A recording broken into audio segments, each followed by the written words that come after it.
Hi, I'm James Hamilton from Stumpy Nubs Woodworking Journal, and I'm here to get you started in relief carving.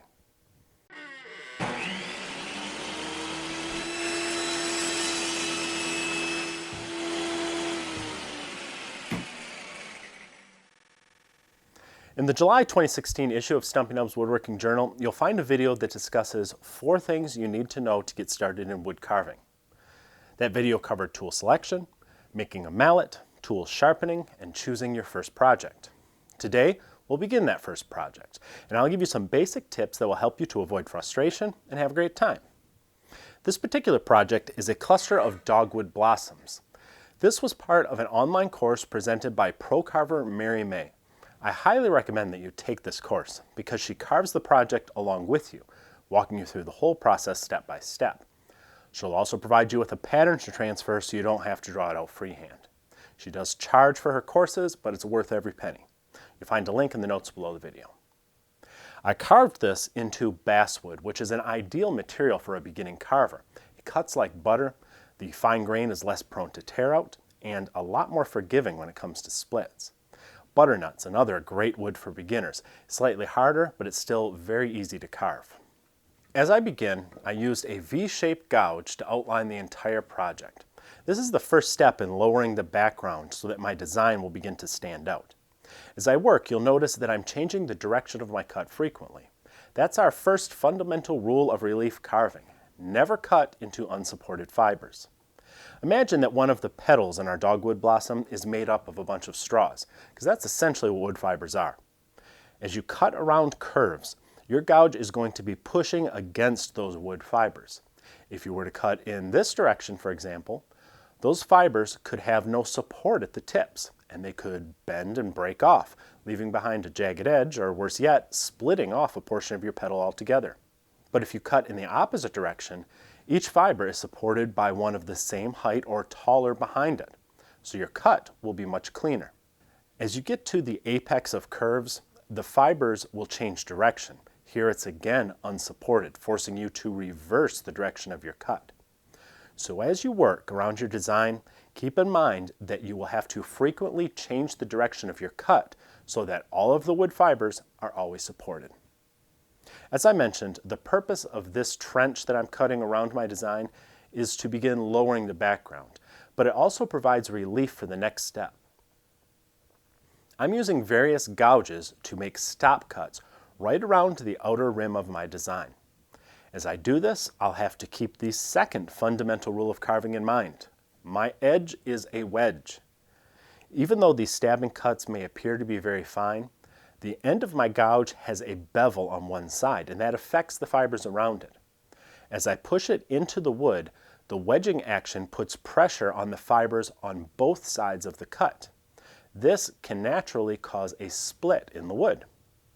In addition, as you cut into the wood, the gouge itself will want to move in the opposite direction of its own bevel, putting more pressure on the fibers behind it. That's especially true if you're using a mallet to make a very aggressive cut.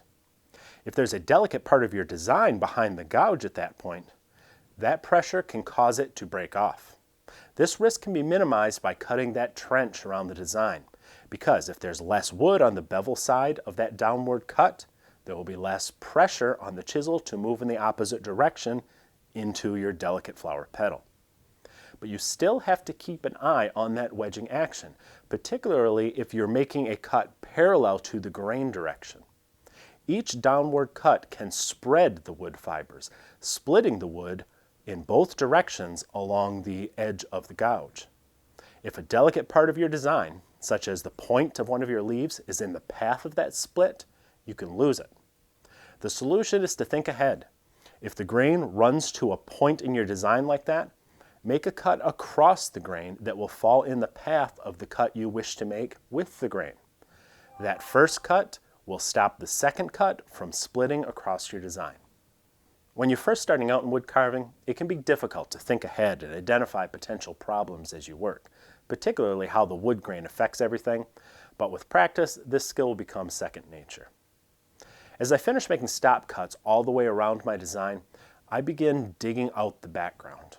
I'm not really worrying about getting the background smooth yet. I just want it lower so that I can begin to define my image.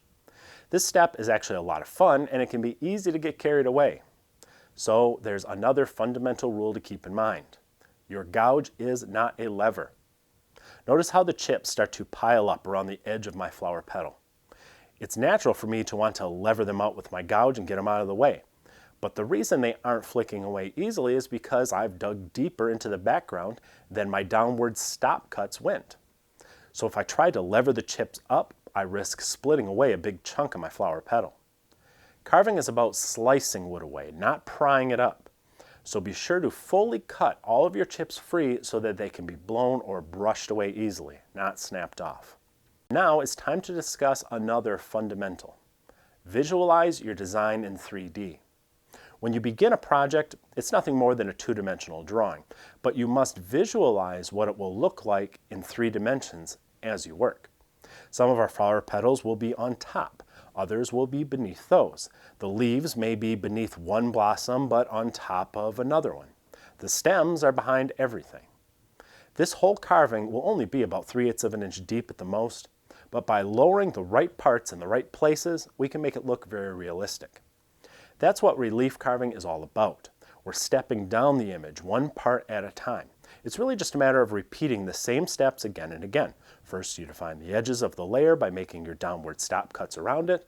Then you lower the layer next to it. Of course, not every layer is entirely below the one on top of it, but by sloping certain parts downward where 2 layers overlap, it appears as if there is more depth there than there actually is. And that sloping effect can also be used to your advantage when shaping everything. Take these flowers for example. By sloping the petals downward toward the center, I'm giving the flower a cupped appearance, which is actually how flowers are shaped. But other parts, such as stems, must be entirely lowered because we want them to look far off in the background. Creating a realistic image is all about knowing what to lower and where to lower it. But don't worry, that skill will come to you with practice. After our layers are designed, it's time to begin refining the image. This brings us to our next fundamental. Do what comes naturally.